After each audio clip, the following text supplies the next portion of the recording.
Okay, here we go. All right, welcome everyone. Thanks for joining us tonight. Tonight's guest is Minnesota author Kerry Casey, author of the Fall to Grace trilogy, as well as his standalone novels, Runt, and his newest novel, The Wager. But before we get started, and I think everybody has been through this with me before, but just again, just keep yourself on mute until you have a question. Feel free to ask questions throughout the book talk here. But just keep yourself on mute till you're ready to ask a question, then go ahead and unmute and then mute again. You can ask your questions directly, or if you wanted to send them to me via that little chat, that's fine too.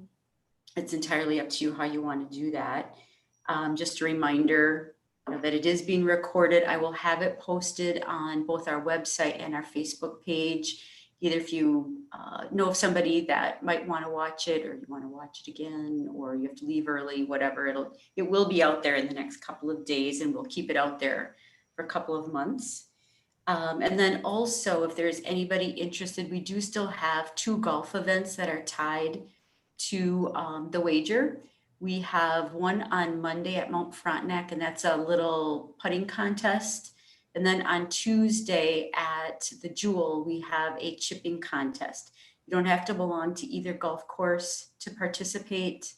You can just call the library just so that we have an idea of who and how many people. So anyway, those are still available. If anybody wants to join us, just make sure you sign up by like noon on Monday. So with that said, I'm going to go ahead and turn it over to Kerry.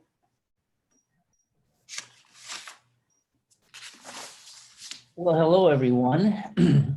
Hopefully you can hear me. I happen to be in Florida right now. So if you see behind me the sun setting on the ocean, that's, I happen to be looking at the ocean as I'm talking to you guys. It's awesome. So we're gonna talk about The Wager today, tonight. Hopefully all you've read it already, so I'm not gonna tell you anything that you don't already know or have discovered, because with my books I like there to be quite a few different surprises and twists and turns, and keep readers on their toes a little bit, because it seems to keep me on my toes too. I think if I know what's going to happen right away, from the very start of a book, then I think you're going to know as well.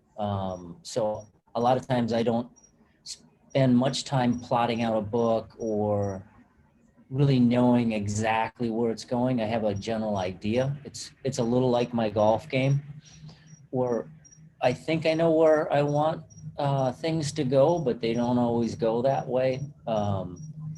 And those are the surprises that I hope you guys value, because I think a lot of books are just fairly predictable. So with this book, I'll just talk a little bit about why I decided to write it. And then I think I want to spend as much time hearing questions that you've got, thoughts that you have about the characters or about decision-making in the, with the plot or whatnot, as I do want to listen to myself speak about it. But this is a book that I started in 2019, and my goal was to try to write a book in a year, which I've never done. Most of my books take about 5 years to write. But with COVID and some other things that were happening, I thought, well, maybe I can be a little more disciplined around just writing the book versus some of the other work I do. Am I coming in? Am I checking in and out, or is my audio fine? Your audio is fine. Sometimes your picture will just kind of lag just like a tiny bit, but your audio is perfectly fine. Okay. Do you hear a squeaking? Good. I just wanted to check. Is there birds where you are? Oh, you know what that is? It's crickets. Oh, it's crickets. Okay. It's crickets. Okay. Yeah, yeah, it's crickets. So yeah, it's getting, now that the sun is setting, I think the crickets are singing. So yeah, that's what you're hearing. So anyhow, I thought maybe, and I didn't quite make it. I think it took me more like a year and a half. But I wanted to try to keep it a little more disciplined than some of the books I've written, and get it done a little faster. My biggest dilemma with this book is, at first I really didn't think I should write a book that was so golf centric, because I never used to be a golfer. And when my son was a senior in high school, um, he decided he wasn't going to play baseball his senior year because he was going to be the second baseman. So he said, let's take up golf. And we didn't even have golf clubs. And so that was about 5 years ago. And so I thought, how in the heck am I going to write a book about golf, especially professional golf? But if any of you happen to be golfers, you know that the sport kind of hooks you and doesn't let you off the hook very easily. So as I was learning the game and studying the game, I thought it was a great platform to actually get me into this book, since I was spending so much time thinking about golf and learning the game. I thought, well, why not just try to write a golf book? So really my main goal here was not to write a book that was so golf centric that people who didn't golf couldn't enjoy it. So at one point I want to hear from you guys, who is and who isn't a golfer, and how important you think that is to enjoying the book. But my goal was to make it so that golf was kind of a stage on which these characters came to life. But really what was more important was these characters and their relationships, more so than the game of golf itself. But it gave it some structure. And it's also got me readers that I never had before. People who had never picked up a Kerry Casey book, but happen to be really into golf, and they see the cover and they read the back flap and they think, well, that sounds like a book that my wife or husband or son or myself would enjoy. So I'm hearing from readers that I've never heard from before, and the book is selling to people that I've never really written anything for before. So in that way, it's really nice because it broadens my audience, and that's kind of the thing you really have to do as a writer, is you have to just keep growing your audience. So I kind of finally decided, I fought this book for about 3 or 4 months and said, I can't do this. I shouldn't do this. I'm not even really that good of a golfer. But the further I got into it, I realized that was more cursory than the fact that these characters come to life and you get to learn about kind of the main theme of this book. And in my opinion, the main theme of this book is trust. Trust is a super important component to both the game of golf, because if you're not trusting what you're doing, you're going to end up in a lot of trouble. And it's also the main theme of the relationships, especially with Zoe and Max. Zoe being a little less trusting because of what had happened in her youth with her father, and just in general, just a little bit more guarded. And then Max, who was pretty open and trusting and self-assured. So I thought it might be interesting to find a bit of a correlation between the trust you need to have in the game of golf and in what you're doing, and also the trust you need in your relationships, if they're going to truly become anything that's worthwhile and long lasting. So that became something that I could really get my head around and really write about, this idea of trust and how important it is. Um, like I said, both with relationships and with the game. So once I found that, I didn't come into the book with that in mind. I kind of discovered that along the way. That really propelled the book, and the characters and the story. And so by the time you get deeper and deeper into the book, you start to realize, as the characters start to reveal themselves more and more, how important it is to their relationship, they being Zoe and Max, but also with some of the side characters as well. So, that's kind of in a nutshell. It's a book I didn't think I should write or could write, and then I had to trust it. And then as I went along, I realized that became a major theme. And throughout that discovery process, it kept me going. And like I say, I didn't quite hit my goal of getting it done as fast as I wanted to, but I've never really been in a hurry with books.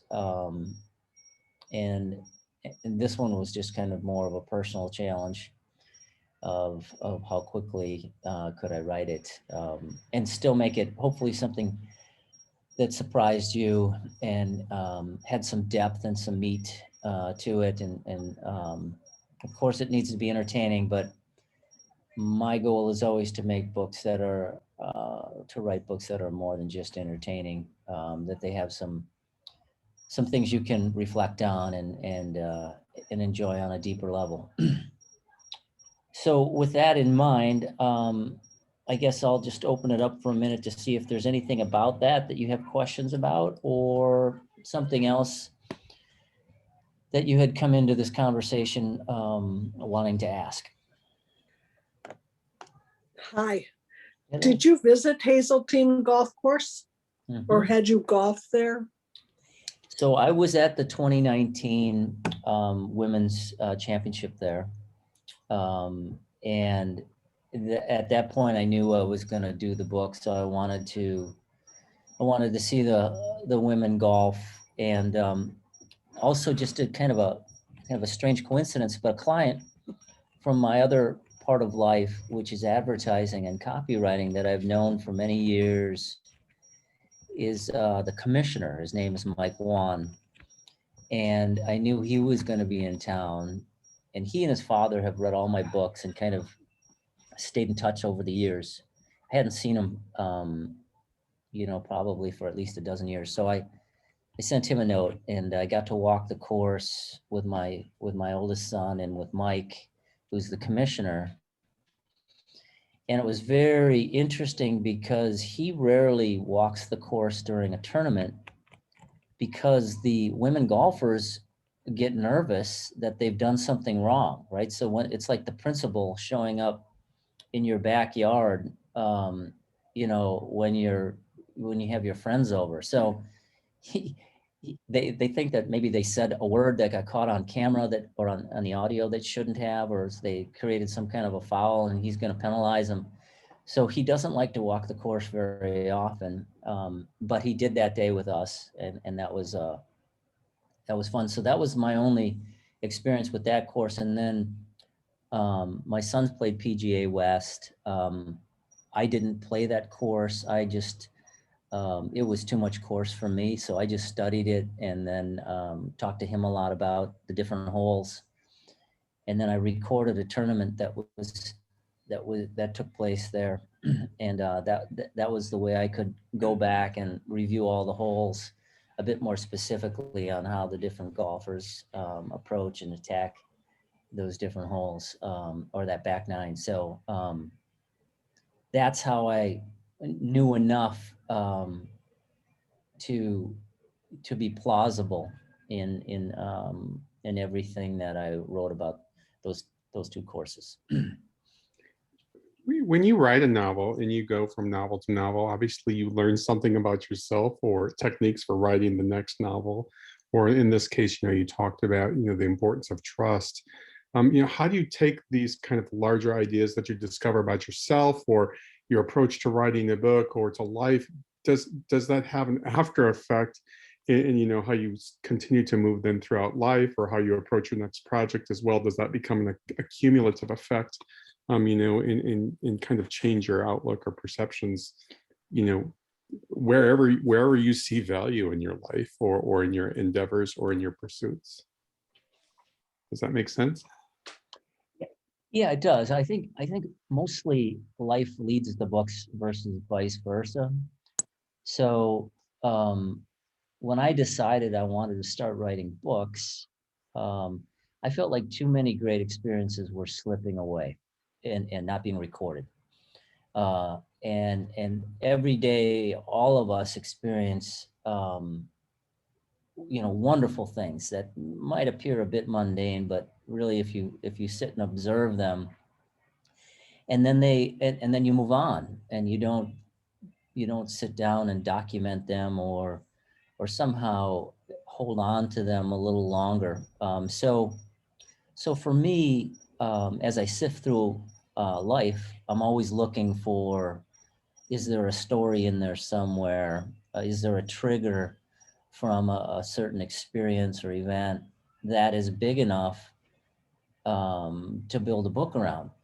So here I sit on the beach and I think about, it's a bit of a silly metaphor, but I think about accretion, which is a grain of sand that then becomes a pearl, and how much time it takes for that to happen. But I think books are similar to that. You start with a little grain of an idea, and then you are patient with it. But I'm constantly drawing from my experiences in life. I don't know how anyone could create a piece of fiction that doesn't do that. I mean, they have to be amazingly talented to do it. But then as you start to build the book, it takes on its own life, which is it's really a strange deal. And any of you who write, maybe you've experienced it as well. But a lot of times, the book just kind of starts to take over, and the characters go places that you had no idea they were going to, and that mystery of writing, when you write a bit more untethered like I do, is the greatest joy, because you can't really figure it out. You don't even know where some of it came from. You're surprised that it maybe even came out of yourself. But I think it is by stopping and observing, and I'm hopelessly curious about things, and I probably pay way too much attention to other conversations and other things that are going on around me than I should. But I think that's where I draw from life, and I think that's how it starts to manifest itself in different ideas in the books or philosophies in the books. But honestly, some of it is just accidental. Just life itself, you just stumble across something and you go, oh my God, there it is. And then I got tired of letting those things go, and not, celebrating them a bit more in words. And I think, that's what I'm really, I'm kind of happy about, that I stopped moving so fast and I started to record, and spend more time, not just letting those moments, disappear.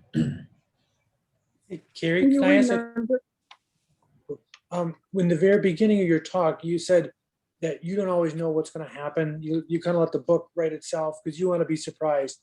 Was there ever any doubt that he would win? Kind of as you're going through this, because as I'm reading it, it's like, oh, he's got to win. But then every once in a while, it would kind of, something would creep in and say, well, maybe he won't, but he's got to win. And of course, then he does win. And so I just was wondering, it's like starting out, did you know that he would win at the end? Yeah, that's a great question. I didn't decide at the beginning that he was going to. If you've read any of my other books, a lot of times things don't turn out the way you really, thought they were going to. But I did think a little bit about this time period, and I did think a little bit about COVID and some other things. And I decided at a certain point, okay, it's okay for him to win. It's not cliche, even though in a way it is. So then my job was to make it suspenseful, that there is a chance that, he's not going to win this thing. And so that's when I started talking to some different officials in golf about rules, and I had done some research on some of the bigger kind of surprising penalties that have happened in the game of golf. And I thought that could be a fun way to surprise some folks. But I did decide at a certain point I wanted it to end on a high note, and that's not always where I start with things, but in this case, I thought it would be fine. But no, to answer your question directly, when it started, I thought, it would be okay if, he gave him a really good run for his money on the course, and, scared him, a little bit straight with the way he played. But then as I kept going, I thought, I wanted Max to win it, and I probably so did a lot of the readers. And so then I feel at that point it's my obligation just to make it not overly obvious on how it's going to happen. And to, keep people in, like you said, I think you put it well, just kind of doubting, oh my God, maybe he's not going to win. But no, he's got to win. So it's good to have that kind of tension. Tension's a really important part of writing books that people don't want to put down, because it's like, well, maybe he's not going to get this one.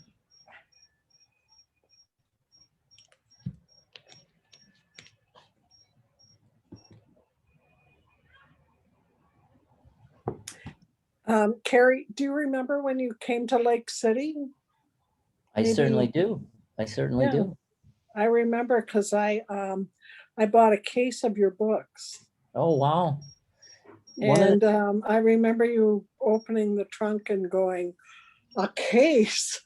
And it was because you write spiritually. Oh, yeah. So which was that, Runt, or which book was that? No, I think it was your first one. Was that Fall from Grace? Yeah, Fall to Yeah, Grace. it was the first one. It really, in my life, touched me. And I literally bought a case from you out of your trunk. You said, I can get that for you. That's So fantastic. anyway, and I noticed that your book is I was at Goodwill in Rochester a couple weeks ago, and I saw some of your books in the self-help section.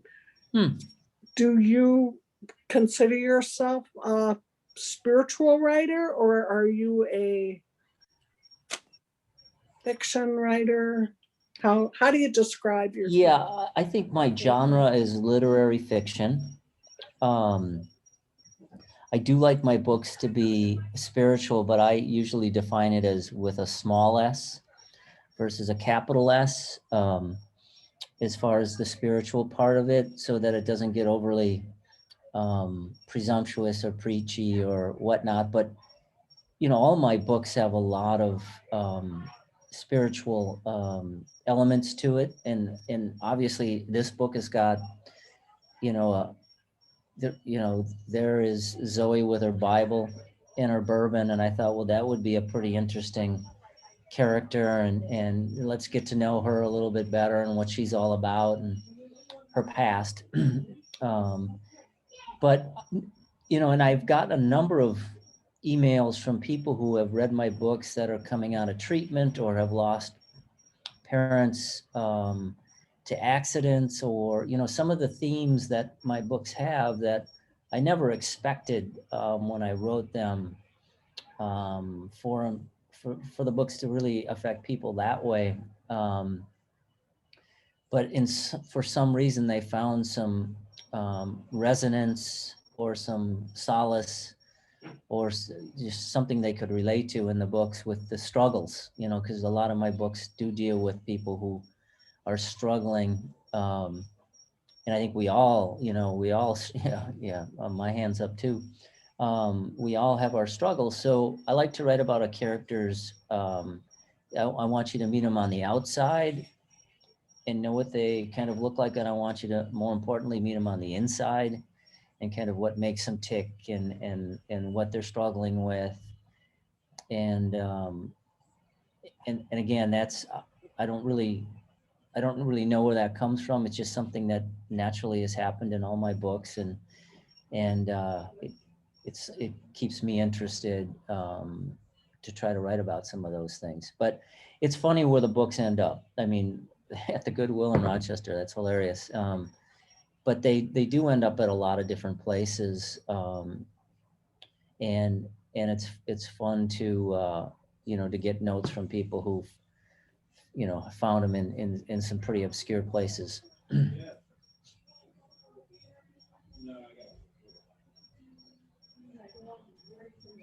I want to say thank you for writing the book. I really enjoyed it. It was the first book of yours I had read, never heard of you before. And I saw it on the Lake City Library website. So I enjoyed it. I thought all the characters were so authentic with their quirks and kind of, you know, they seemed to be very human. I'm most interested in Zoe's odd habit of that Bible and bourbon. And I'm wondering, how did you come across that? Was it just kind of, oh, this will be fun to throw these together in that character? I think it has something to do with her upbringing. I think I recall her father was a minister or something. Right. But tell me more about her character. Yeah. So Zoe, like you say, she, you know, she was really born and raised to kind of really believe in her father, and you know, his word quite literally was gospel for her. And I think when she found out that he wasn't exactly who he said he was, and that some of the standards that he had held everyone to were not standards he was living up to, this is kind of what drove her a little bit to this kind of lack of trust. And in a way, I think it might have driven her to some alcohol too as a younger girl. I seem to remember I put a few references in there about how she kind of changed when her world kind of disappeared at her feet, and she realized her dad was not who she thought. So then I just thought that it's an interesting place that people go. You know, some people turn to drinking, some people turn to the Bible. People go to different places when they are looking to center themselves or get away from things. And so she just had this kind of difficulty with relationships and trust. And so for her, she kind of mixed kind of who she was as a young girl, and what she believed was kind of the divine truth of the Bible, and the fact that it, you know, it was all exactly as it was written, it was correct. And there are a lot of evangelicals that believe that it's you know, it's the word of God, and it's exactly to be taken exactly like that. And then as she matured and got older, she realized, well, maybe things aren't always exactly that simple. So there were just kind of two components that were pulling at each other for her in kind of opposite directions. And I thought that's interesting. I'd never really written a character like that before. And so, yeah, that's really where it came from. And then obviously she's very driven, right? To be a professional athlete, to be as good as she is at anything, as disciplined as she is.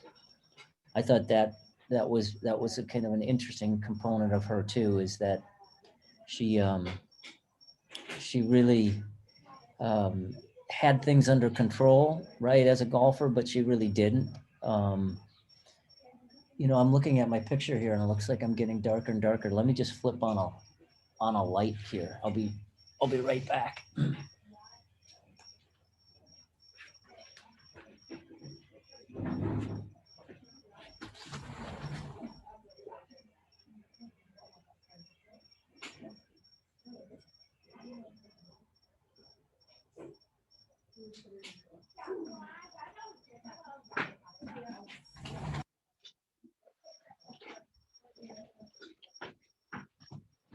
Okay, maybe that'll help a little bit.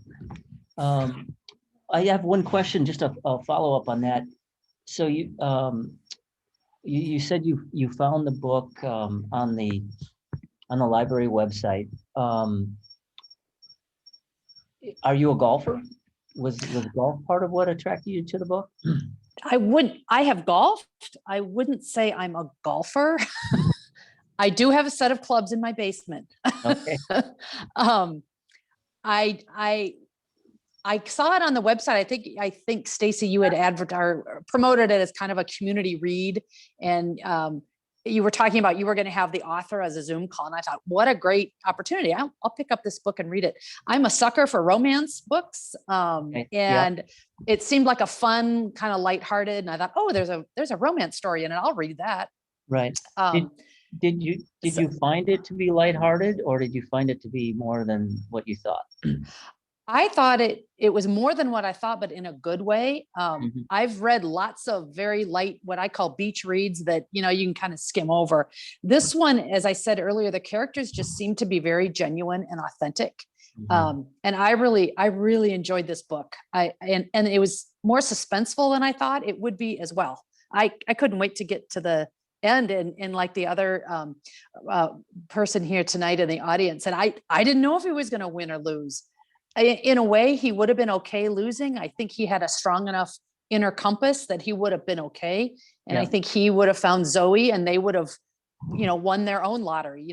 They didn't need the money or the fame to do that. But I was really glad when he won. So Okay. Yeah, it's just good to hear. I don't think, I really worked hard to try to make this a book that you didn't have to be a golfer to appreciate. But of course, if you like to golf, then it's, there's a lot of extra stuff in there for you. Yeah. And you had mentioned earlier, you had found someone that could explain golf rules to you. Did you also know of a golf pro that you could really study and how they work, how they practice, some of the physical challenges they go through with, probably lots of back pain and and also the mental game? Or is it just from your experience in golfing that it really has a lot to do with the mental game? Yeah. Wondering if you read any of my other books, it's not like sports are a super important part of it, but a lot of the books do have a background in sports, and I have a background in sports. I have a sister who was an Olympic athlete, and so I kind of watched that since I was a young guy, somebody who was really dedicated to a sport. And then it's amazing what's out there online now. It's crazy about how these different workout routines and things you can go and search. And I don't like to get too lost in research, because I always say it's procrastination. If you're researching, you're not writing. And the hardest part is the writing, because you're going to make mistakes and you get frustrated. Research is really easy to do, and you think you're busy and you're working really hard, but you're procrastinating. And so I didn't spend a ton of time on that. I knew enough personally and just from folks that I know about. Again, my goal in writing is to always make something plausible, so you don't feel like, if you know the sport, you don't get thrown off by a mistake. But mostly I want to write more about their characters outside of the game, as much as you can, because that's what we can all relate to. There, you know, none of us are professional golfers, right? And so, yeah, we could relate with some of Zoe's stuff and Max's stuff, and you know, James, the investment banker who, you know, I didn't think at the beginning of the book I was going to like at all. When I met him on the golf green at the beginning of the book, I had no intention of liking him. And then the more I got to know him as I was writing him, I thought, you know, people they're much more dimensionalized than you think. And so let's bring out some parts of him that are very likable and yet authentic, like the word you used, that you definitely want to build authentic characters. So he became a character that I really ended up liking, didn't expect to. Kerry, that's so crazy that you say that, because again, in reading it, when you first come across this guy, you just figure it's like, okay, what's his angle? What's his, and so then you find out afterwards, like, oh gosh, no, he's a really, really good guy. And again, not that I thought a lot about it, but my assumption is that you knew that all the time, that he was a nice guy. So then to hear you say, oh, when I didn't like when I first met him, it's like, oh wow, that's really kind of cool, because it just adds another level of depth to the story, knowing that, kind of looking back now. So thank you for that. Yeah, no, I kind of thought like you did, he was just going to be a suit. I've known quite a few suits in my life. You know, I don't mean to be offensive with that term, but they are, you know, there's not a lot going on inside of the expensive suit. But then he started to surprise me with things that he could do. And you're right. I've had a number of people who talked about how they thought all along he was doing this because in the end he was gonna turn the tables, and that wasn't that wasn't what he was about. He just loves the juice, you know, and I know people who love the juice of the deal, and he thought this was a deal that was going to work well for both him and for Max and Zoe. So looks like I'm still disappearing. I'm going to try to walk over here by the couch and see you. Don't turn. I think that where did Max come from? He was such a young guy and he lost his opportunity. And there was mention, where did he come from? There was mention about something with the Kohler Oh yeah. family. I'm curious about that. Yeah, basically Max's story is he's a wealthy kid who grew up, again, one of these guys that you typically don't like. He had a nice car in high school and he belonged to all of the great golf clubs and things like that. But I think at a point he had a departure with his father and realized that some of the things that his dad thought were really important, especially around money, weren't that important to him. And then he had a few experiences in life, especially with his good friend who, you know, kind of had the amputation below the knee of his leg. And it kind of taught him some things about himself and about competition and things that his dad really stressed as important, but they weren't for him. So, you know, he kind of developed and took a different path than a lot of the rich kids, but he did come from kind of a rich kid mold. And then again, he surprised us that, you know, he wasn't as superficial as that. So he was a really fun character.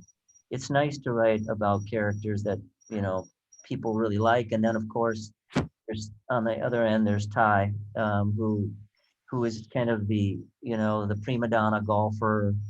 And, you know, again, back to the word trust, this is a guy you wouldn't trust for a second. And he kind of got his comeuppance in this book, which I thought was fun. And I think, you know, it's easy to root for a guy like that to get what he finally deserves. so it's kind of fun to figure out a way using the caddy named Bags, who kind of was the one link between the two of them. And he was kind of a wise old fellow.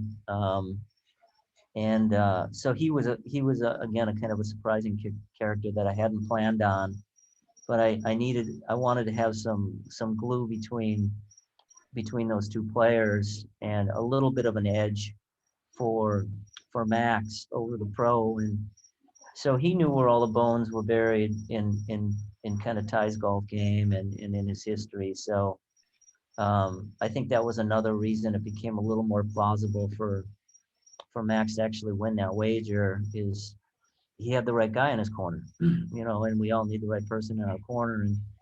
And obviously he had Zoe in his corner too, which, to get instruction from her, I really wanted her to be kind of a heroic character. A lot of times that role is given to a male, he's got to be the coach and he's got to be, it was fun for me to turn that around and say, no, that's not how it works a lot of times. And to have that strong female leadership role in the book was good for me, and hopefully it was good for you guys as well.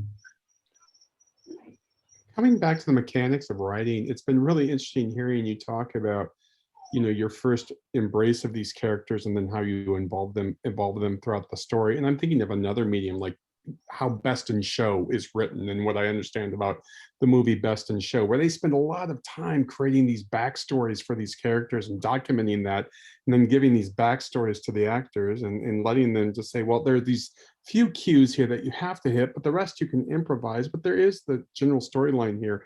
So coming back to the mechanics of this, do you spend a lot of time kind of initially on as you develop these characters, at least to try to document or write down their backstory? And so you do start with somebody that maybe you don't like, but then you improvise with their stories as they start to intertwine, and that then the script kind of writes itself. What's the mechanics behind fleshing out these stories? Obviously they come from people you may know or experience and become authentic that way, but how do you keep them all straight in your head when you start then to write or create, if that makes sense? It does, yeah. I would say I start with less backstory and less plotting than most of the other writers I've either met or I've listened to them talk about their process. There's definitely some, but as I go, then I start to document. I do more of my documenting at that point, because I do have to make the stories fit. I have to make sure timelines are right, ages are correct, so then I do start to keep a notebook on my stuff. But I don't really start with a notebook. I start with just a general idea, like what if this greenskeeper gets into a golf wager with this high-end guy who basically got him fired for like doing next to nothing. And there are people who are like that. They're so vindictive. And I mean, obviously Ty did not need to spend time worrying about this guy and this comment he made about his putting and whatnot, but he's just the kind of guy who couldn't let it go. And it turned out to be his demise. And so then as I go, I know that I have to give readers more dimension. And so then I do stop a little bit more and think about, well, what could have been part of his youth, or what could have been part of what shaped him or her.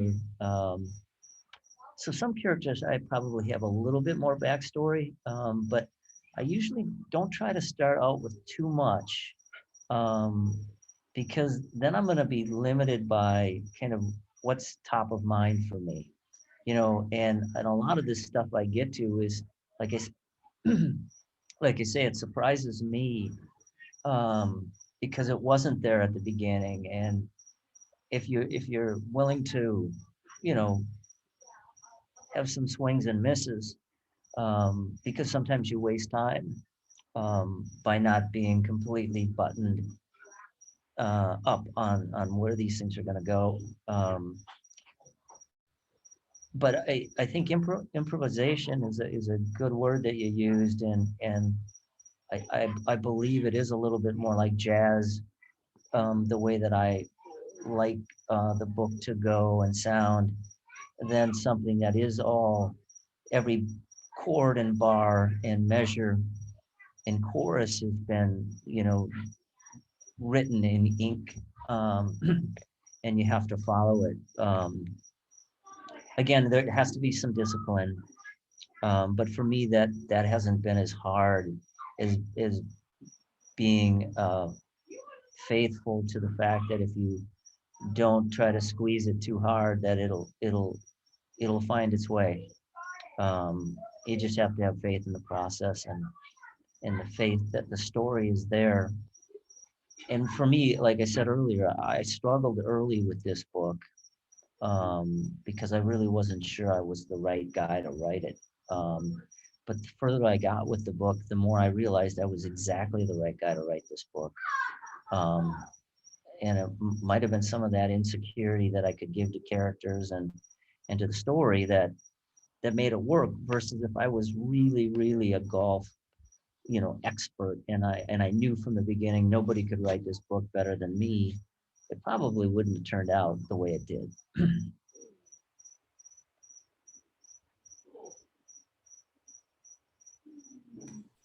So what can you tell us about what you're working on right now?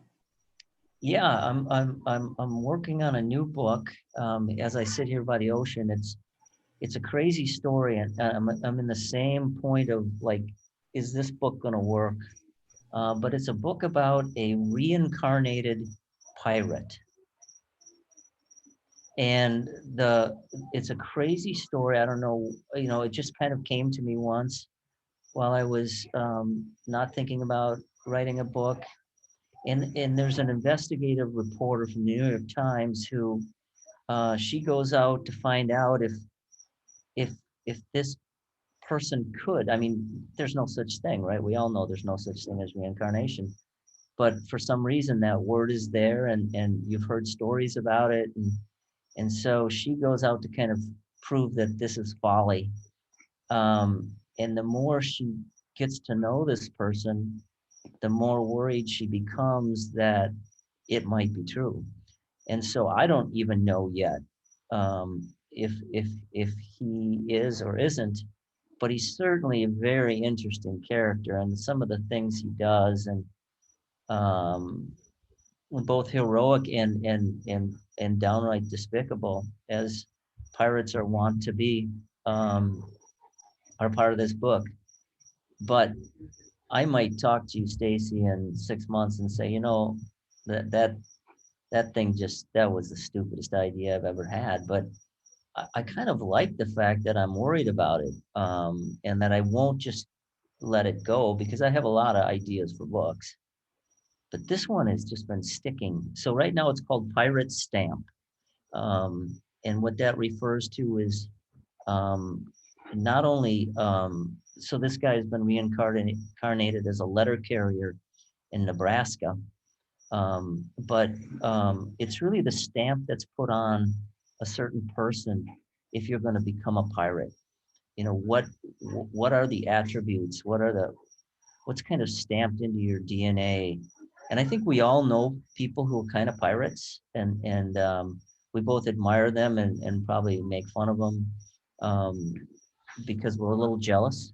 But if you know people who just seem to not worry and kind of laugh their way through things, and it's really a book written about that kind of a personality. So that's what I'm working on now, and I have high hopes for it, but I just don't know. I really don't know. This one is another one of those that's just kind of like, are you serious? You want to write a book about a reincarnated pirate? What on earth are you drinking? That's So the beauty of fiction, though. it truly You is. can take it anywhere you want. Exactly, and it can take you anywhere it wants. And so I think that's what's going to happen with this. And So I have been, I've been paying a special attention to the ocean um, on this experience, and just listening for clues, if I'm on the right track.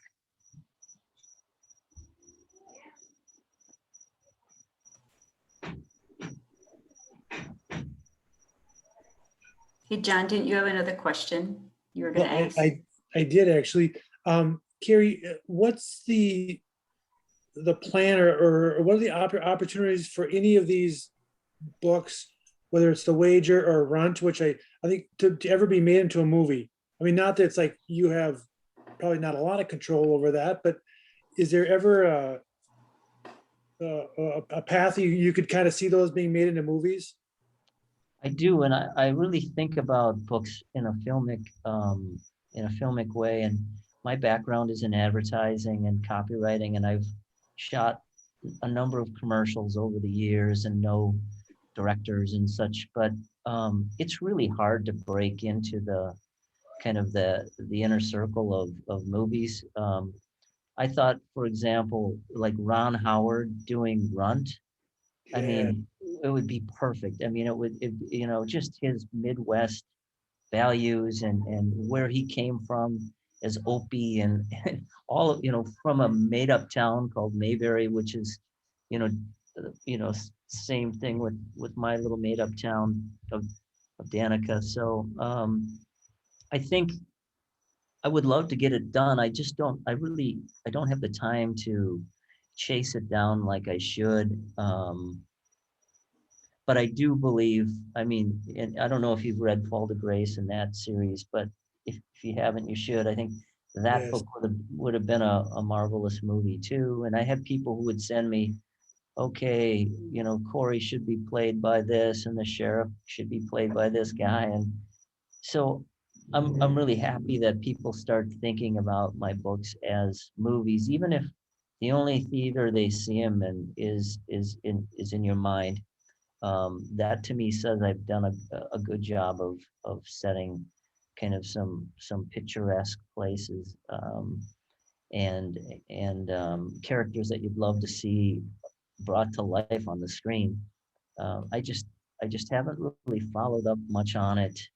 Um, but like if your second cousin happens to be Polad, let me know and we'll get him a copy of Runt. And I mean, because that, I think that, that's, and same with The Wager, there aren't that many good golf movies. Everyone has to go back and watch the same few, and they're fine, they're classics, right? But it would be fun you know, to see this thing come to the screen. But I really have to stay focused on the reality of fiction writing, if you will. Otherwise, I'll just kind of, again, I'd get so swept up in that thought that I wouldn't be writing anything. Can I ask you about your putting game? Yeah, yeah. My putting game is my short game. My putting game is kind of the strength of my golf game, and it's because those are things that are the easiest to practice, right? It's hard to go out there and kind of create some of the iron shots you have and longer club stuff, and driving range, as you know, if you're a golfer, is kind of a it's a trick. You can hit them all straight and then you get on the first tee and suddenly what's happened. But my short game and my putting and my chipping are the strength of my game. I just wasn't sure because a big part of Max's game was where he could get that line, he could see it. And it's like, I've golfed, I could not find that line if it was drawn in chalk. Mhm. But it's like, so I just was wondering, like in your head, have you been able to see that? And then they could relate that to Max as well. No, unfortunately, that's fiction. I, I I understand the idea of it, but that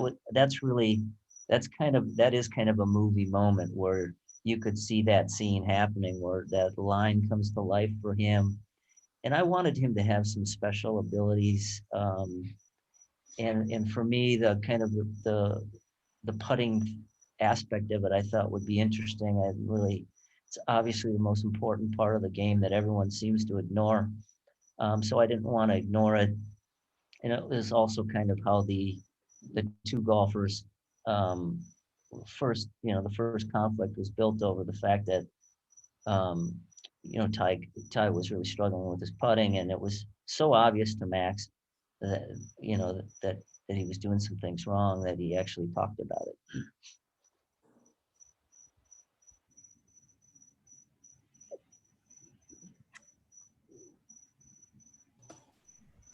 Do we have any Um, other? Oh, go ahead, Joe. Okay, I don't, is Tiger Woods in this book?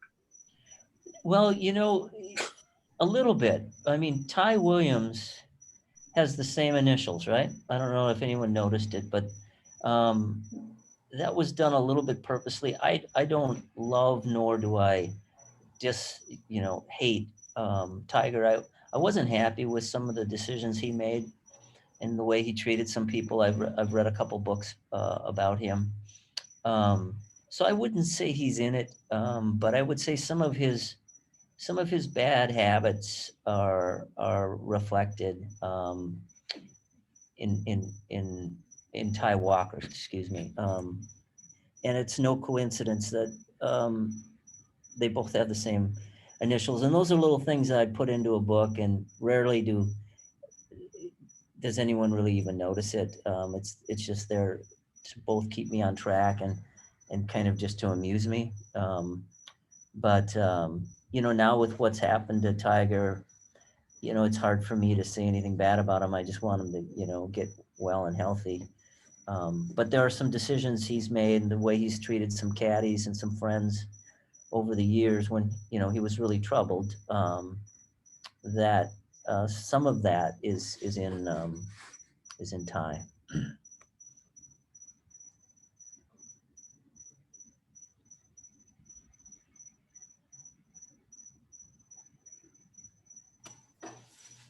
Any other questions that people have for Kerry?